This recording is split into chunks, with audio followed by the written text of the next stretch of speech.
Merci beaucoup pour l'invitation.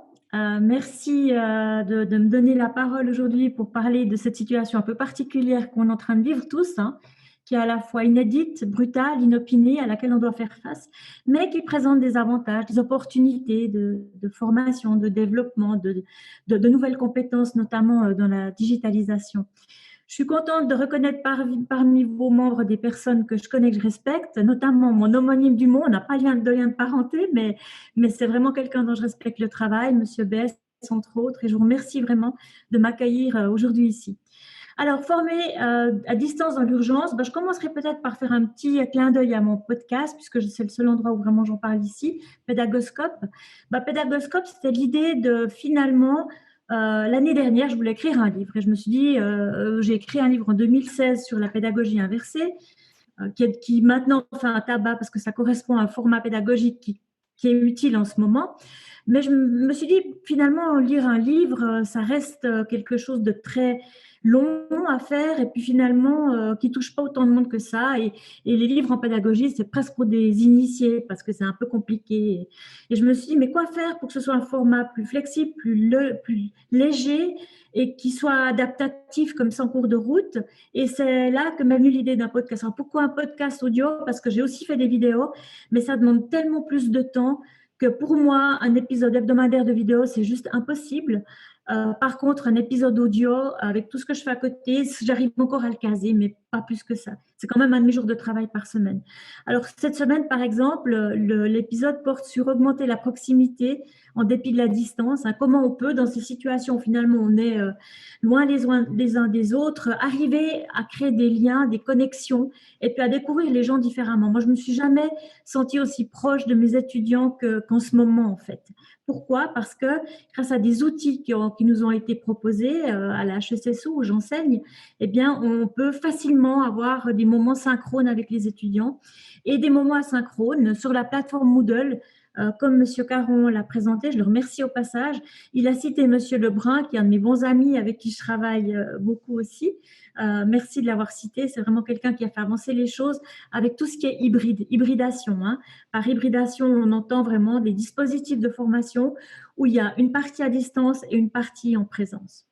Mais sans plus tarder, je vous propose comme petit teaser, alors là, il va falloir que je... Voilà, hop. Je vous propose de faire une petite activité. Alors, c'est un peu gonflé de ma part, hein, parce que la techno, on va en parler dans un instant, ça ne marche pas toujours. Mais on va essayer d'aller tous ensemble sur woodclap.com/artfort. Et puis là, il y a un nuage de mots qui va vous être proposé. Alors, je vais changer. Est-ce que vous voyez bien l'écran WooClap maintenant?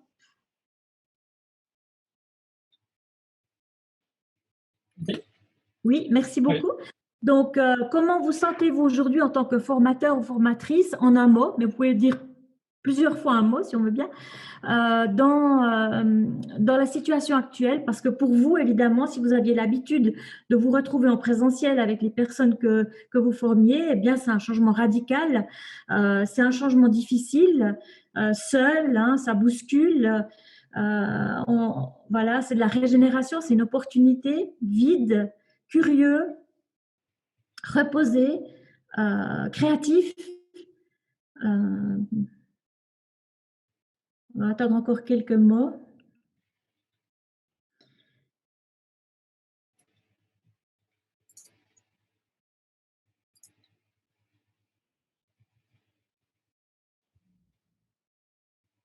Isolé, isolement, on va parler de l'isolement dans ces situations d'enseignement et d'apprentissage à distance. Quand on est seul face à un écran et qu'on doit parler à des personnes qui ferment leur caméra parce que pour des questions de connexion ou autre, des fois on se sent un peu perdu, on se sent un peu seul, on se sent isolé. Et c'est vraiment ce grand sentiment de solitude qu'il faut essayer de rompre avec des activités interactives comme celles que je vous propose ici. WooClap, c'est un outil très utile, gratuit. Vous avez bien sûr la version payante, mais ça c'est avec la version gratuite. Et on peut faire beaucoup de choses. Donc, c'est un challenge, mais c'est à la fois, ça peut être transformé en opportunité, en développement de ses compétences, vous le dites, hein, être créatif, expérimenter, c'est formidable, être ouvert, être à la fois innovant, boosté. Puis après, il y a quand même la contrepartie, on est seul, on doit développer des compétences, on doit s'y mettre, on doit se lancer, on est challengé. Magnifique, merci beaucoup. Donc, si on regarde les résultats ici, peut-être encore surcharge émotionnelle, interactif totalement. Ouais. Alors voilà les résultats, hein, ce sont les mots que vous avez donnés. Et puis si on les met ici, on les voit tels quels. Vous avez été très créatif, vous avez trouvé beaucoup de mots en très peu de temps. Donc voilà, c'est intéressant aussi de, même si on a des grands auditoires, enfin des grandes audiences plutôt qu'auditoires, c'est bien d'avoir ces petits moments comme ça pour interagir avec les gens, pour prendre la température, pour voir comment ils vont. Moi, j'utilise cet outil avec mes étudiants au début de séance pour leur demander comment ils vont, comment ils se sentent. Pour voir, pour quelque part, pour ceux qui font du coaching ou ceux qui ont fait de la programmation neurolinguistique, calibrer, hein, c'est le calibrage par une petite activité interactive. Pourquoi? Parce que ce que je constate, pardon, c'est que très souvent, on a tendance, quand on passe en e-learning, à déshumaniser la relation à l'apprenant. Pourquoi? Parce qu'on est objectif actuel, on va droit au but. Puis il y a toutes ces espèces d'approximations successives qu'on a en présentiel qui disparaissent. Hein. Vous savez, cette façon qu'on a de voir que tout à coup les gens sont largués, puis qu'il faut réajuster le tir, ça on n'a pas. Et donc on perd un côté comme ça informel, on devient un peu plus robot dans notre façon de communiquer avec les gens. Et donc c'est important de trouver des moyens de quand même créer ce lien. Et on va en parler dans les diapositives suivantes. Alors, la formation à distance, cette fois on s'y met tous, hein, on n'a pas le choix. Les 20 premières années, alors avant les 20 premières années, eh bien, on était voilà, dans une autre époque. Mais il y a une vingtaine d'années comme ça, on a commencé à mettre en place les dispositifs. D'ailleurs, merci d'avoir présenté Moodle, qui est l'outil le plus largement répandu dans le monde, dans toutes les universités, les hautes écoles. Je peux que vous faire la promotion de cet outil parce qu'en plus, dès que vous avez un souci, il y a des tutoriels dans toutes les langues pour vous aider. Donc moi, je vous encourage vraiment à choisir cette solution-là, mais pas que. Parce que pour moi, Moodle, c'est un repository et je pense que c'est important d'intégrer aussi une dimension d'outils qui favorise la synchronicité, c'est-à-dire qui favorise l'outil collaboratif en temps réel, comme on a maintenant avec Zoom, hein, pour pouvoir discuter et puis avoir un retour et utiliser Cyberlearn ou Moodle en l'occurrence comme un endroit où on va déposer des choses, mais on va aussi pas faire que ça. Vous l'avez bien dit, Daniel, le danger de Moodle, c'est que ça se transforme en photocopieuse numérique et on veut pas ça. Parce que c'est terrible, c'est rébarbatif pour les étudiants d'aller juste uploader des PDF, c'est dramatique. Donc, ce qu'il faut, c'est trouver des moyens de créer des activités. Et j'ai trouvé que le petit site que vous aviez fait pour aujourd'hui, je suis allée me promener un petit peu, ben, il est déjà engageant, il fait déjà envie. Et avec Moodle, on a beaucoup de possibilités dans ce genre-là. Mais donc, qu'est-ce qui s'est passé? Pendant 20 ans, il y avait déjà Moodle. Mais il y avait beaucoup de résistance, beaucoup de récalcitrants. Et puis finalement, on disait rien remplace le contact humain, le contact avec les apprenants. On a besoin. Oui, c'est vrai, on en a besoin. Mais on peut aussi hybrider les choses quand on a la possibilité de se voir en présentiel. On peut aussi, et c'est l'objet de mon ouvrage sur la classe inversée, externaliser la partie transmissive, externaliser les points théoriques pour que les étudiants ou les apprenants viennent à votre formation en ayant déjà une préconnaissance de ce qui va être dit. Et comme ça, on a défriché le terrain et puis on peut d'autant plus aller plus loin et activer ce qu'on appelle les fonctions cognitives supérieures d'analyse, de synthèse, d'évaluation et autres. Donc, pour moi, en réalité, c'est une formidable opportunité. Vous savez, je suis conseillère pédagogique, hein, merci de l'avoir mentionné. Ça veut dire que j'accompagne les enseignants de la HSSO dans l'enseignement, si on veut bien. Et là, bien sûr qu'il a fallu les accompagner. Alors, avant, je donnais des formations internes, j'avais pas beaucoup de participants, toujours un groupe de 4, 5 et tout. Là, j'ai donné des webinaires, j'avais 80 profs. Et tous ces gens-là, tout à coup, ils étaient avides de formation. Et je les ai vus passer de niveau supérieur en niveau supérieur en compétences digitales en quelques semaines. Pourquoi? Parce que, ben voilà, maintenant, il n'y avait pas d'autre choix, on s'y met et on a vraiment des outils pour le faire d'une façon efficace. Donc, c'est quoi l'enseignement à distance? Ben, c'est une forme d'éducation qui utilise au moins une forme de technologie. Hein. Et puis, c'est aussi un contrat. Un contrat, il faut être deux. il y a pas que l'apprenant, il faut qu'il y ait l'enseignant aussi. Donc, c'est un contrat en deux parties. Il y a cette présence qui doit être vraiment pour se soutenir les uns les autres. Et autant on peut enseigner à nos apprenants, à nos participants, autant eux aussi peuvent nous enseigner des choses. Donc, c'est vraiment ce rapport-là qu'il s'agit de calibrer d'une manière la plus juste possible. Mais je suis d'accord avec ce que disait Monsieur Caron tout à l'heure. Il est important de ne pas se perdre dans une multitude d'outils. Là, je vous ai, voilà, un petit clin d'œil avec Ookla, parce que je trouve que c'est facile, c'est intuitif, on peut l'intégrer. Cela dit, c'est important de se sentir aligné en tant que formateur et de se sentir à l'aise avec un outil et de ne pas se sentir, en guillemets, obligé de recourir à une multitude d'outils. Dans un premier temps, il faut penser simple, petit, humble, essayer de voir les activités qu'on faisait en présentiel, comment est-ce qu'on peut les transférer en mode à distance, mais tout en restant petit et humble, faire des petits pas, puis après sortir gentiment de sa zone de confort et l'étendre. Parce que enseigner à distance, ça n'a rien à voir avec enseigner en présence. Et donc, on doit vraiment passer d'autant plus par cette scénarisation pédagogique. Monsieur Julien Keller vous en a déjà parlé. Voilà, c'est mon cheval de bataille. Hein. La scénarisation pédagogique, c'est quoi? C'est la cohérence entre quatre choses qui sont tellement importantes.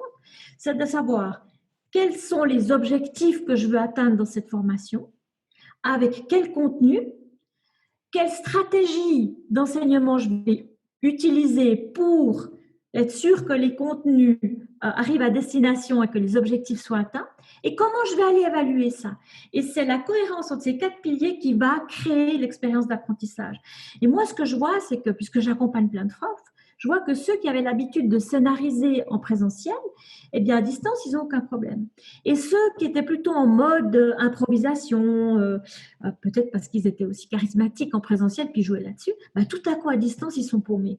Parce que ça ne marche plus. On ne peut plus juste raconter des trucs pendant une heure et puis laisser les étudiants se débrouiller avec des lectures ou des exercices. Donc, c'est vraiment important de scénariser, c'est la base. Hein, et l'outil, il va venir soutenir la stratégie d'enseignement. On ne doit jamais construire une formation autour d'un outil, jamais, mais on doit penser à sa formation, puis après voir quel outil va servir au mieux cette formation qu'on a pensée, avec quels objectifs et quel contenu, et comment on va évaluer l'atteinte de ces objectifs.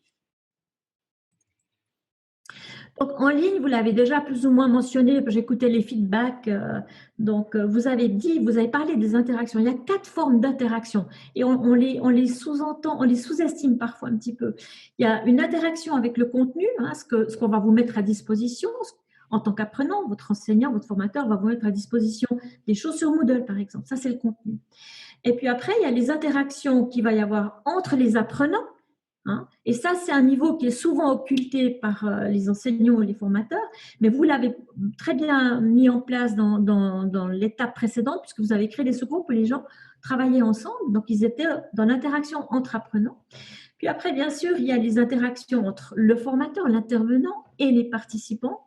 Et puis, ça a aussi été mentionné, les interactions avec la technologie. Et là, des fois, on a des soucis.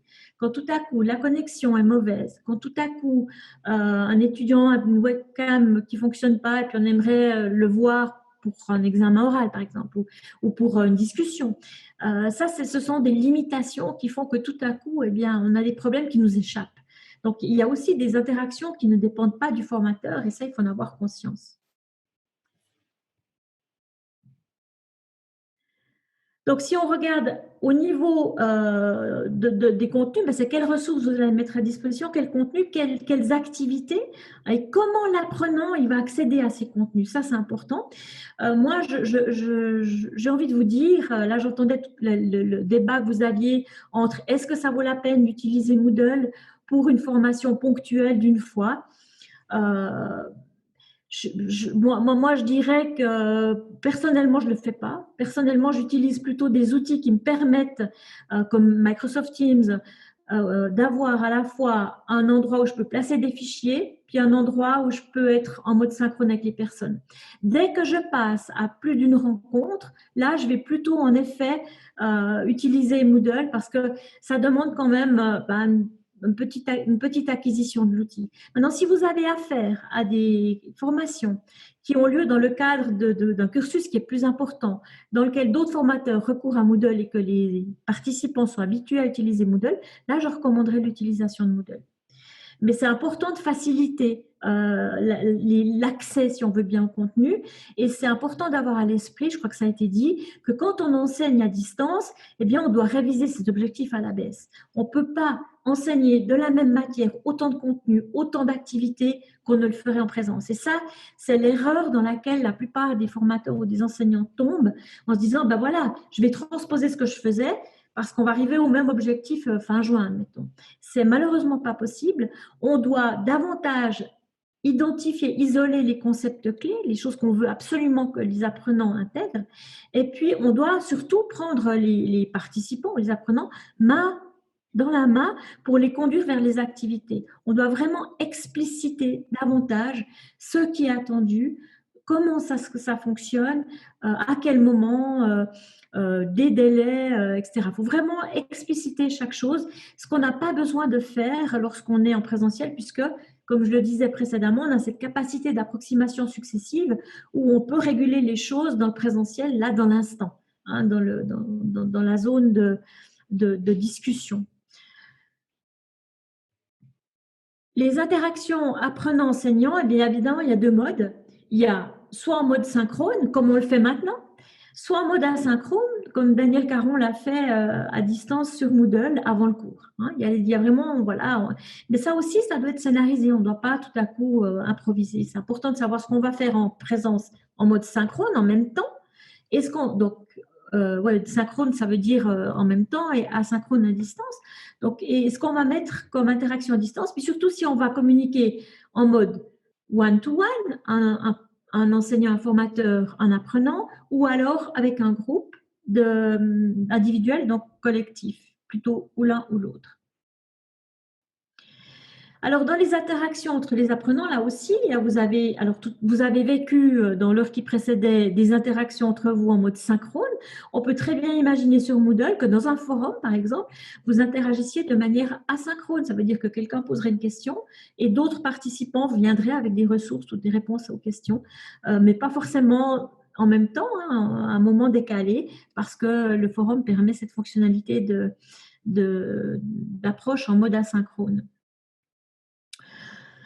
Alors, les interactions avec la technologie, c'est ce que je disais. Peut-être que ce serait intéressant d'identifier en tant que formateur à l'avance. Moi, ce que je fais quand je donne des formations à l'avance, ce que vous avez fait aussi, c'est que je teste les connexions avant. C'est que si je crée une équipe sur Teams, j'utilise beaucoup Microsoft Teams, eh bien, je vérifie, j'invite les personnes à l'avance dans l'équipe, je crée une discussion avec eux pour être sûr qu'ils ont tous bien accès à l'équipe, pour éviter ces cafouillements qu'on peut avoir en début de formation si tout à coup il y a quelqu'un qui a de la peine à se connecter et puis qui quelque part bien involontairement dérange quand même le groupe dans la progression et du moment synchrone.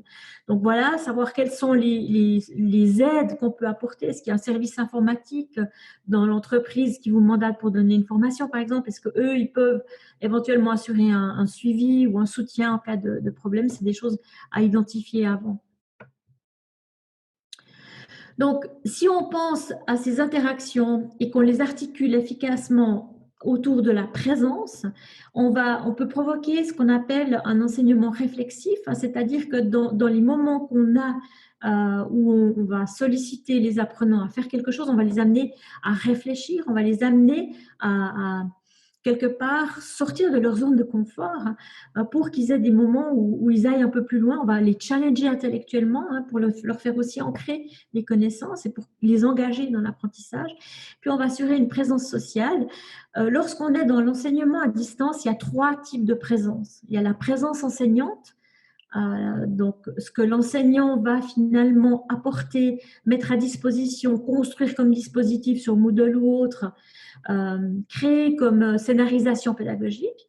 Après, on a la présence cognitive, et là, c'est quand on va justement aller titiller les participants pour essayer de les impliquer dans un apprentissage en profondeur, dans un ancrage des choses. Donc, on va essayer de les faire sortir de leur zone de confort et de les faire réfléchir. Ça, c'est la présence cognitive. Puis après, il y a la présence sociale. Et la présence sociale, elle est super importante. C'est ce que j'essaie de faire avec vous en faisant cette petite activité de brise-glace au début. C'est vraiment de prendre le temps d'accueillir les gens et puis aussi de les suivre en mode asynchrone. La présence sociale, ça veut dire que moi, par exemple, les étudiants, entre deux séances où on se voit, eh bien, j'envoie un petit message dans le forum en disant bonjour, je suis là, est-ce que vous avez des problèmes avec l'activité préparatoire pour la prochaine fois? Si c'est le cas, n'hésitez pas à m'envoyer un petit message, je suis à votre disposition. Ça, c'est de la présence sociale, c'est du soutien.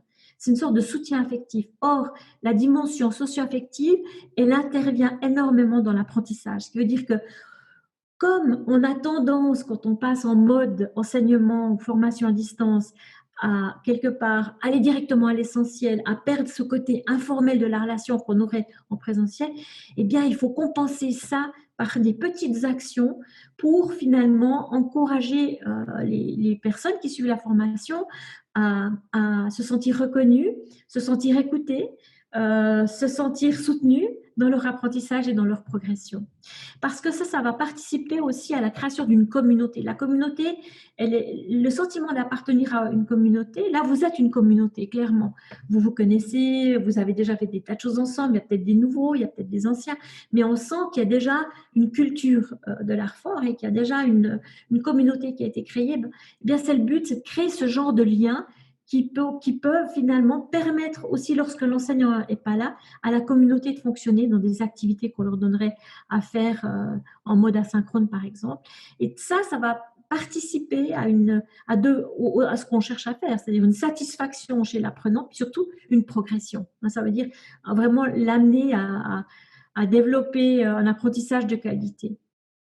Donc, quand on arrive à avoir un équilibre entre la présence sociale, les trois présences que je viens de vous expliquer, la présence sociale, cognitive et la présence enseignante, eh bien, ça, plus amener les participants à se sentir appartenir à une communauté, on crée un engagement et une satisfaction qui font qu'on n'a pas de drop-out. Vous savez que le drop-out, les abandons en cours de route, dans les formations à distance, c'est le grand fléau. C'est le grand fléau. Alors, on connaît les chiffres des MOOC, je vous les redis à tout hasard, on est entre 5 et 10% seulement de personnes qui atteignent la fin d'un MOOC. Lorsqu'on est en hybridation, on a des taux nettement supérieurs de participation. On a à peu près 15-20% de personnes qui abandonnent en cours de route, pas plus. Puis dans le e-learning comme on est maintenant, eh bien, on n'a pas envie de perdre les participants en cours de route et donc on doit absolument essayer d'aller quelque part les repêcher quand on voit que tout à coup il manque à l'appel, qu'ils ne sont pas là une fois. Moi, dès que j'ai un étudiant qui manque un cours, je lui envoie un petit mail, je dis mais comment ça va? Est-ce que tout se passe bien pour vous? Vous nous avez manqué aujourd'hui, vous n'étiez pas là. Est-ce qu'on peut se voir pour un petit meeting en synchrone pour que je vous aide à rattraper ce que vous avez manqué, pour que vous soyez à jour pour la fois prochaine? Vous trouverez toutes les informations sur Moodle, mais je suis à votre disposition. Je vous assure que quand un étudiant reçoit ça ou un apprenant, il sent que ça fait une différence pour l'intervenant, qu'il soit là ou elle soit là ou pas. Et donc ça, c'est des petites choses qui sont vraiment du domaine de la présence sociale, justement, et qui sont tellement importants dans l'enseignement à distance. Donc, même si vous donnez une formation qu'une fois, il y a toujours un avant, il y a toujours un pendant et il y a toujours un après quand on est en ligne. C'est vraiment important de préparer la formation avant. Donc, on peut très bien, lorsqu'on voit les gens qu'une fois, j'imagine que c'est la plupart des cas de figure que vous vivez, leur envoyer une petite vidéo en disant, voilà, on se verra la semaine prochaine, je me réjouis beaucoup de cette formation, je vous donne quand même un truc à faire avant qu'on se voit, j'aimerais que vous lisiez ceci, j'aimerais que vous réfléchissiez à cela, j'aimerais que vous veniez à la formation avec 3 points clés, etc., etc. Mais déjà, quelque part, commencez à les amener à mettre un pied dans votre formation avant le moment de la rencontre. Et puis, bien sûr, après, il y a le moment de la rencontre et il y a l'après. Après, là, j'ai vu que vous aurez un feedback et ce feedback va vous donner droit à un badge. Ça, c'est des choses qui fonctionnent très, très bien en formation, la distribution de badges. C'est la gratification, c'est ce qui participe de la motivation extrinsèque. On sait que c'est la carotte. Et donc, il ne faut pas sous-estimer ça. C'est vraiment un point important de pouvoir quelque part reconnaître le travail qui a été fourni après. Mais ces 3 temps-là, c'est ce qui nous permet de vraiment quelque part donner des formations qui sont des formations qui vont être durables, donc qui vont être pérennes, qui vont apporter un enseignement de qualité. Côté apprenant, il y a aussi des choses à faire, hein. Avant, on demande de faire la tâche. Moi, je dis clairement aux personnes, bon, après, c'est pas je suis pas avec des apprenants, enfin, mes collègues, quand je donne des formations à mes collègues, je leur dis attention, si vous venez pas préparer, vous allez manquer la moitié de la formation. Faut que je fasse bien comprendre que la phase préparatoire, elle est importante, puis que moi, je peux faire ma part, mais que eux doivent faire la leur. Et que si chacun fait sa part, eh bien, ensemble, on va atteindre des objectifs qui sont les objectifs de la formation. Et donc, aussi l'engagement pendant la formation, d'avoir de l'interaction, c'est beaucoup plus difficile, vous verrez, quand, je ne sais pas si vous avez déjà fait de l'expérience, lorsqu'on donne une formation à distance, c'est beaucoup plus difficile d'avoir des interactions. Les gens sont plus timides, ils osent moins facilement prendre la parole. Donc, on a des moyens pour essayer de faciliter ça. Ça va être le chat, par exemple, comme vous l'utilisez maintenant. Ça va être peut-être, moi j'ai une liste, même quand je donne des formations proches, j'en ai donné une ce matin, donc j'ai la liste des noms et puis j'ai fait des groupes de couleurs et puis après je demande de façon très bienveillante, hein, on n'est pas dans une dictature, mais de faire un tournus comme ça entre les personnes pour un peu aller les piquer comme ça. Parce que tout à coup, ils se disent, et ça reste humain, oh là, ça pourrait être moi la prochaine fois, je ne vais pas faire mauvaise figure, donc je vais écouter. Et ça, c'est toutes des petites astuces qui font que pendant, ben, vous allez aussi avoir plus d'engagement. Puis après, ben, c'est faire son travail dans l'après. Donc, si vous décidez de créer une page sur Moodle, par exemple, eh bien, je dirais qu'il faut absolument créer un espace dans lequel vos apprenants puissent être autonomes. C'est-à-dire qu'ils n'aient pas besoin de vous appeler par téléphone ou de vous envoyer un message via le chat pour comprendre comment ça fonctionne. Donc là aussi, on est aussi au pas à pas, hein, et on explique les choses clairement. Au minimum, un message de bienvenue, un forum pour poser des questions, interagir, et puis des sections avec clairement indiqué ce qui doit être fait, quand, comment, donner les délais, donner les explications. Et ne pas sous-estimer le besoin d'explicitation, parce qu'il est très très important dans l'enseignement à distance. Alors, je ne sais pas si je suis filmée, mais je veux dire une chose que j'aurais peut-être pas à dire.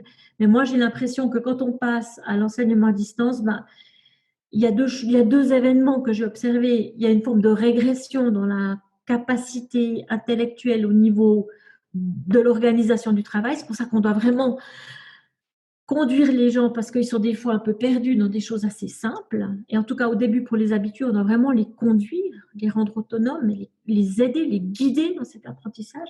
Puis après, il y a cette chose assez magique, c'est que lorsque je donne un cours ou une formation présentielle, j'ai pas le sentiment que pendant toute une journée de cours, tout le monde cherche à comprendre absolument chaque mot que je dis du début à la fin. Par contre, quand je donne une formation à distance, quand je prépare une petite vidéo, ou même quand je suis en mode asynchrone, j'ai le sentiment qu'il y a comme une espèce d'urgence chez les apprenants, les participants, les étudiants, à suivre absolument tout ce qui est dit, tout ce qui est fait, parce qu'on a l'impression de louper quelque chose d'important.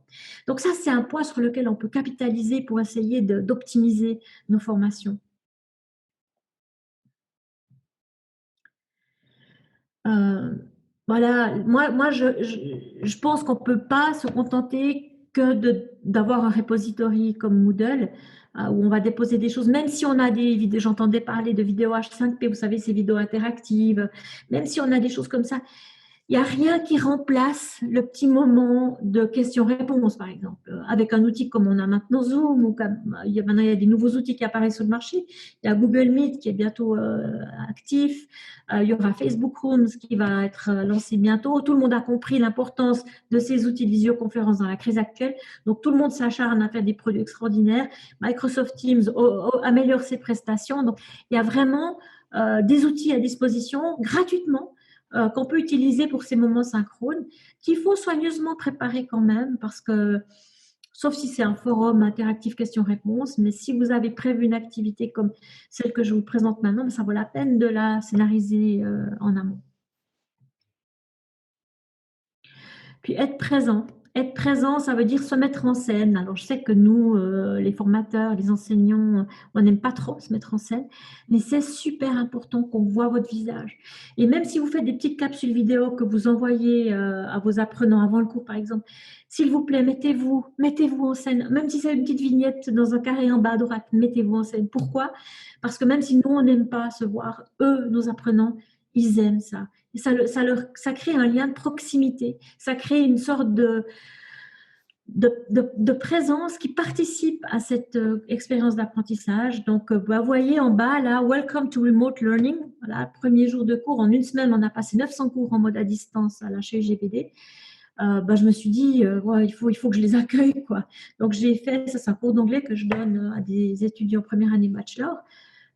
Et dans ce cours-là, je les accueille avec une petite vidéo en disant bonjour, ça dure une minute. Bonjour, maintenant on passe à l'enseignement à distance. J'espère que vous allez bien, que vous êtes en santé.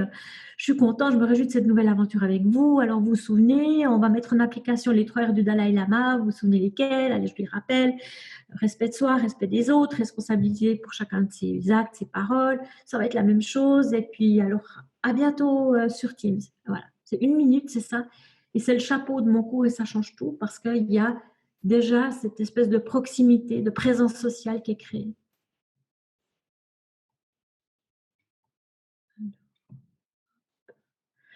Après, intégrer des activités, vous en avez parlé, hein, pour justement pas tomber dans le piège de dire, bon, j'ai une page Moodle, je mets ma formation là, ils ont qu'à lire, puis on en discute.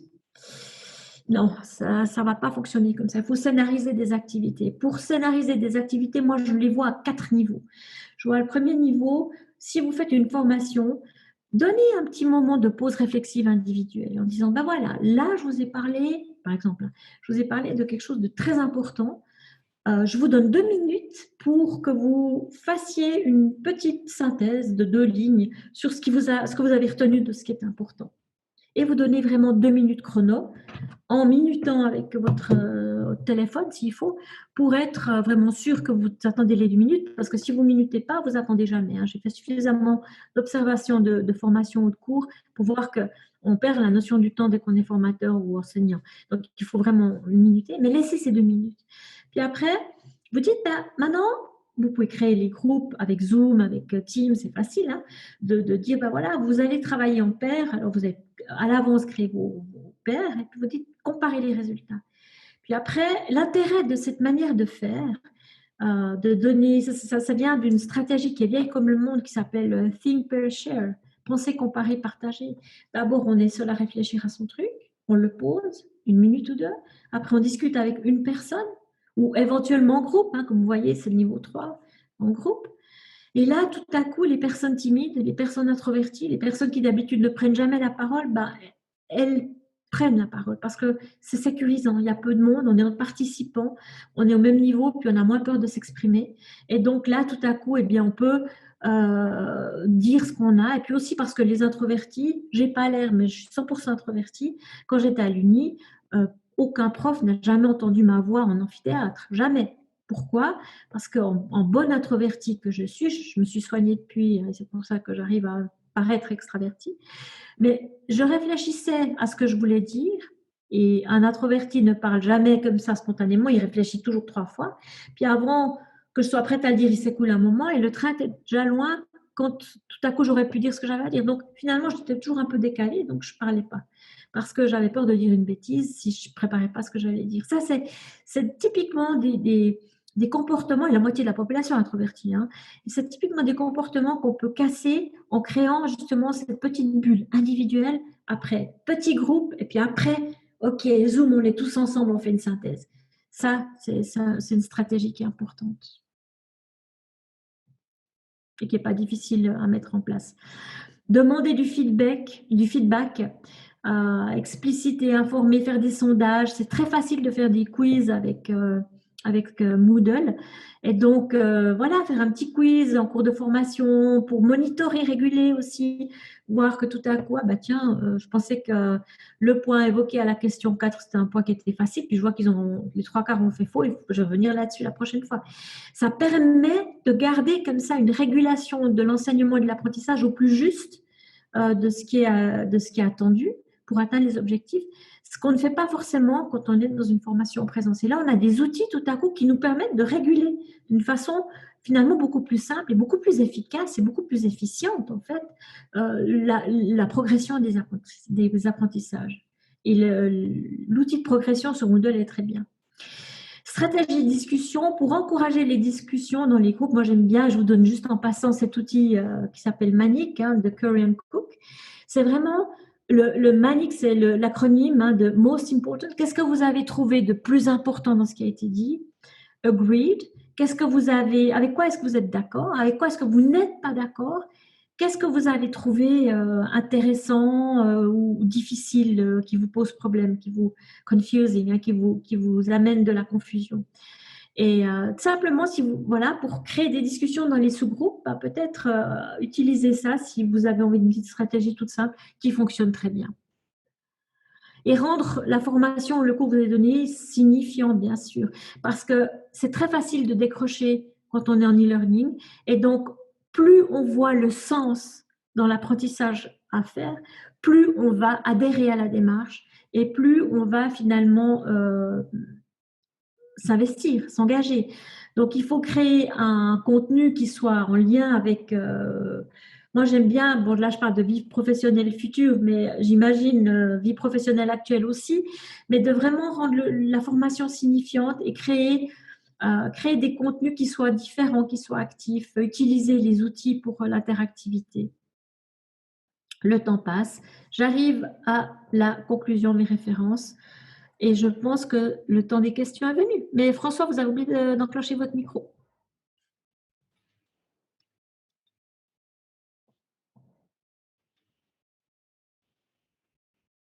Alors, je suis là à votre disposition pour les questions. Merci beaucoup. Je crois que c'est Jean-Pierre qui va animer le retour. Jean-Pierre, tu es là? Je suis là et j'ai écouté avec beaucoup d'intérêt. Je remercie encore une fois pour cette intervention riche d'actualité et qui inspire, et d'autant plus toute la congruence des propos et de la manière de le faire. Je crois que tout le monde a regardé un peu quel était le site dans lequel vous avez fait votre animation, qui était elle aussi très plaisante à regarder à distance. Merci beaucoup pour cette intervention. Nous avons à peu près un petit quart d'heure pour ouvrir le temps des discussions. Vous avez apporté différents aspects. Je crois que ça a renforcé également le message de Daniel au sujet du dispositif. D'abord, qui doit primer avant l'outil, et vous l'avez très bien rappelé. Est-ce que parmi les personnes qui vous ont suivi, est-ce qu'il y aurait une question? J'ai vu en tout cas qu'il y avait dans le chat quand même une interrogation, et peut-être une question qu'on peut commencer à vous poser finalement, c'est combien de temps vous-même vous passez pour préparer tout ça? Un des soucis qui apparaît dans ce chat, c'est le temps, le côté chronophage de tout ça. Quel est votre investissement en temps et comment est-ce que vous faites après pour peut-être le valoriser ou le réutiliser à bon escient? Merci pour cette question. Alors, tout dépend du type de dispositif qu'on va créer, bien sûr. Pour un cours dans lequel je vais préparer une page sur Moodle avec des activités, pour lequel je vais concevoir des vidéos en lien avec le sujet qui sera couvert, pour lequel je vais prévoir un feedback à ce propos, je vais vous choquer, mais c'est entre 10 et 11 heures de préparation pour 1 heure de formation. Maintenant, on peut faire les choses plus simplement et être moins perfectionniste que moi et donc réduire quand même, mais c'est de toute façon un temps de préparation, je dirais, compter minimum 4 à 5 heures pour 1 heure en formation à distance. Surtout au début, quand on doit intégrer des nouveaux outils. Une fois qu'on a développé l'utilisation des outils, c'est plus facile. Une autre question, et puis je reprendrai aussi la question d'Eva, qui aimerait bien suivre des formations continues avec vous. Donc, est-ce que vous dispensez des formations? En tout cas, on peut vous entendre grâce à pédagoscope.ch, mais est-ce qu'il y a des occasions de faire un bout de parcours avec vous? Alors, peut-être cette question-là, puis je poserai la suivante après. D'accord. Alors, en fait, je pense que c'est possible, oui, parce que je donne beaucoup de formations au Centre de développement professionnel de la HSSO qui acceptent des personnes externes Donc, DevPro, HSSO, vous allez voir les formations, vous envoyez un petit mail. Je pense que c'est possible aussi. Maintenant, voilà, je partage beaucoup justement avec Pédagoscope. Je vous encourage parce que Pédagoscope, c'est pas juste un podcast, c'est aussi une page. Et la page internet, c'est chaque fois un petit article avec des références pour aller plus loin, avec les points forts. Donc là, vous avez déjà pas mal à faire aussi. Et puis, si vraiment vous avez envie, on peut une fois se voir en mode face-to-face pour vous aider. Mais c'est vrai qu'il ne faut pas se sentir seul. Et ça, c'est ce sentiment de solitude du formateur en ce moment. J'ai envie de vous dire, prenez soin de vous, courage, pensez petit et humble. Hein, je l'ai dit au début, il faut commencer petit, il faut commencer humble, avec des petites choses qu'on maîtrise. Puis après, on peut aller un peu plus loin. Alors moi, j'ai utilisé Geniali aujourd'hui pour vous faire la présentation. Si vous êtes à l'aise avec ce genre d'outils, lancez-vous. Mais si c'est compliqué, restez sur du PowerPoint. Il n'y a pas besoin maintenant, en plus, de vous rajouter cette surcharge-là, de découvrir un nouvel outil qui va quand même demander un certain temps pour l'acquisition de ces concepts. Donc, soyez gentil avec vous-même. Ne vous imposez pas des objectifs de progression démesurés. Il faut aller lentement. Et puis viser des activités. Il y a une règle que j'aimerais que vous ayez à l'esprit, c'est l'importance de l'interactivité. Ça, c'est vraiment incontournable. Si on n'a pas d'interactivité, on perd les apprenants, ça c'est sûr. Une autre question, je profite, puisqu'il n'y a pas d'autres questions pour l'instant. Dans la situation que nous avons vécue début du mois de mars, je vous ai quelque peu suivi. J'ai vu qu'il y avait un intense travail à la HESSO pour pouvoir former l'ensemble des enseignants.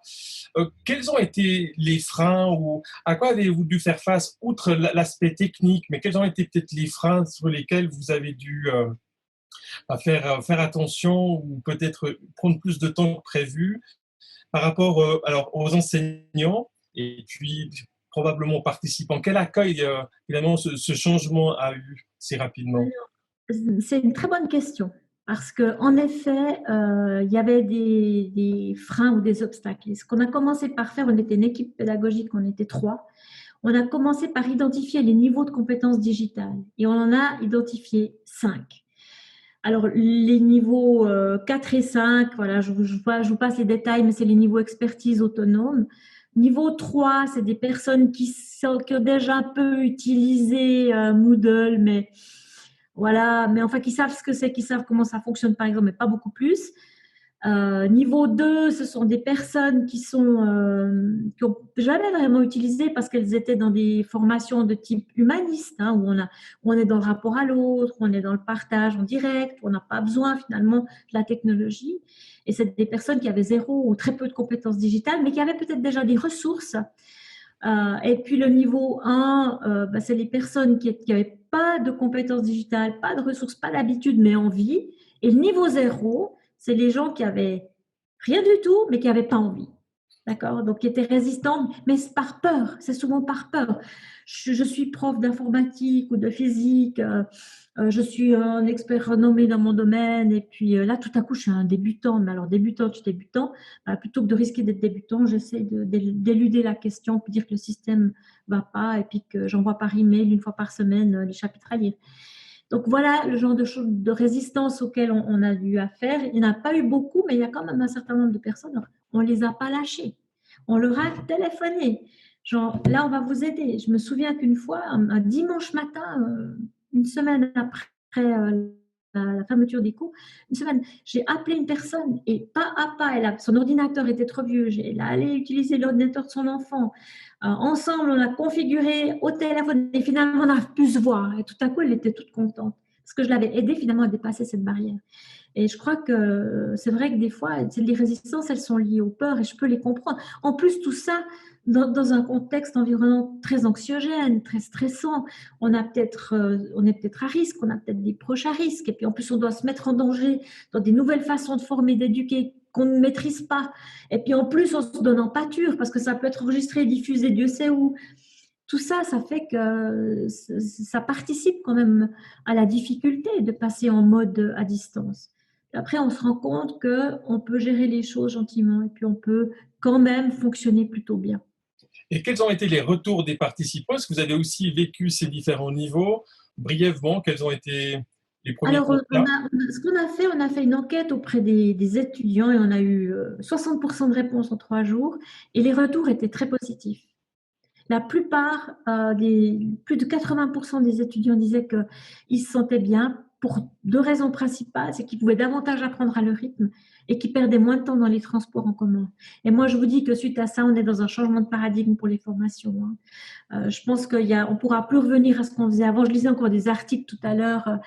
En France, notamment, Blanquer, le ministre de l'Éducation, il a décrété qu'il n'y aurait plus de cours en amphi. À l'EPFZ, j'avais un contact avec le rectorat, parce que je travaille sur des projets avec eux. Eh bien, les PFZ, ils ont déjà délégué, ils ont décidé il y a déjà 2 semaines qu'il n'y aurait plus de cours en amphi et plus de cours de plus de 30 personnes. Ils ne sont même pas sûrs que les cours 30 personnes aient lieu. Enfin, voilà. Donc, les formations, elles vont changer. Je ne suis pas sûre qu'en septembre, on puisse de nouveau faire des formations avec 20 personnes dans une salle normale, hein. Donc, c'est pour ça qu'on a ces défis-là. Mais, comme je le disais, les apprenants, ils ont été bienveillants. Ils ont dit, mais on a vu qu'on était tous dans le même bateau et puis que finalement, on était tous en train d'apprendre et que chacun se donnait de la peine. Et puis finalement, vous savez, je crois que c'est ça qui fait la différence. Quand un formateur se donne de la peine, même s'il en a, même s'il ne maîtrise pas 100%, mais que de l'autre côté de l'écran, les participants voient que cette personne, elle essaie de faire son mieux, elle a préparé des choses, d'un coup ça bug, hein, ça peut bugger, on sait que ça peut bugger. Eh bien, ça va être perçu avec bienveillance de par cette raison-là.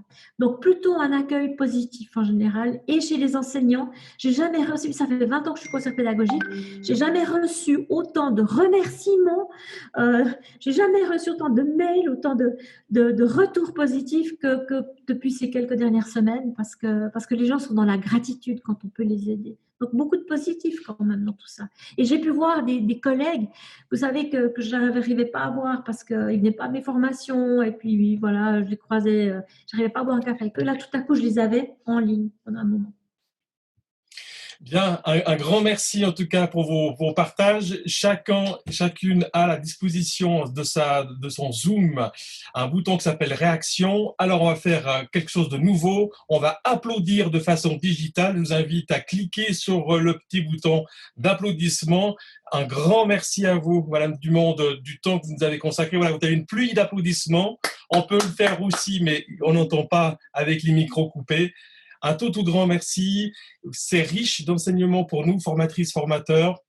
Ça nous donne, je vois dans le chat des gens qui sont boostés, ça donne des challenges. Effectivement, c'est pas simple, mais c'est partagé avec vous, ça sera Il y a bien. quelque chose que je peux partager avec vous. Je vais le mettre dans le chat. Laissez-moi le temps d'aller chercher.